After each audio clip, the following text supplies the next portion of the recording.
અભય થઈને નિષ્પક્ષતાથી નિરપેક્ષ રીતે વાસ્તવિકતાનો અરીસો રૂપી સચોટ માહિતી લાવતો સત્યની સાથે અભય ટાઈમ્સ।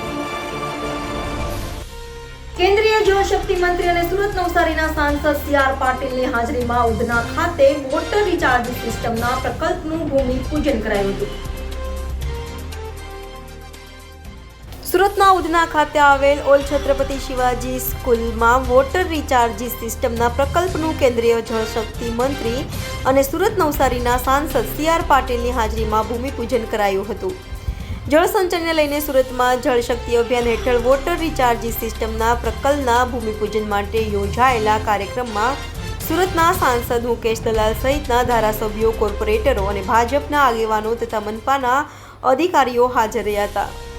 માનનીય વડાપ્રધાનશ્રીના નેતૃત્વ હેઠળ સમગ્ર ભારત દેશમાં ભારત સરકારના જલ શક્તિ મંત્રાલય દ્વારા કેચ ધ રેન મહાઅભિયાનની શરૂઆત કરવામાં આવેલ હતી।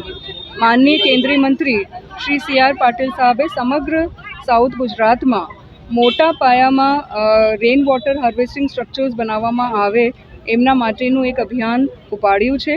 એમના જ ભાગ સ્વરૂપે આજે સુરત શહેરમાં સુરત મહાનગરપાલિકાની જો ઇમારતો છે, સુરત સિટી બ્રિજ સિટી તરીકે ઓળખાય છે, એટલે બ્રિજીસમાં જો પાણી કલેક્ટ કરીને એમને રેન વોટર હાર્વેસ્ટ કરીને એમને ભૂગર્ભ જલમાં ઉતારી શકાય એમના માટેના કામો અને જનભાગીદારીમાંથી બીજી જો પ્રાઇવેટ સોસાયટીઝ હોય છે એમને પણ આ સ્કીમમાં મોટા પાયા ઉપર આવરી લેવા માટેનું આયોજન કરવામાં આવ્યું છે। અને આજે સી.આર. પાટીલ સાહેબના અધ્યક્ષ સ્થાને માનનીય મેયરશ્રી અને કોર્પોરેશનના પદાધિકારીશ્રીઓ, કોર્પોરેટરશ્રીઓની ઉપસ્થિતિમાં અહીંયાથી રેન વોટર હાર્વેસ્ટિંગ સ્ટ્રક્ચર્સની શુભ શરૂઆત સમગ્ર સુરત શહેર માટે કરવામાં આવેલ છે।